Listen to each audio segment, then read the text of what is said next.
ఆ తర్వాత ఈ సినిమాలో ఇక్కడికి విచ్చేసిన నాగ చైతన్య ఈ సినిమాని ఒకసారి పట్టుకో ఇలా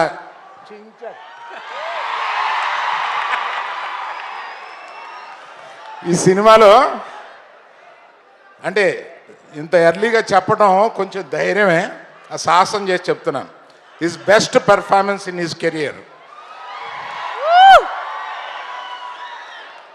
and one more thing I will promise, highest grosser of his films. Wow. ఆ తర్వాత ఈ సినిమాలో ఇక్కడికి విచ్చేసిన నాగ చైతన్య ఈ సినిమాని ఒకసారి పట్టుకో ఇలా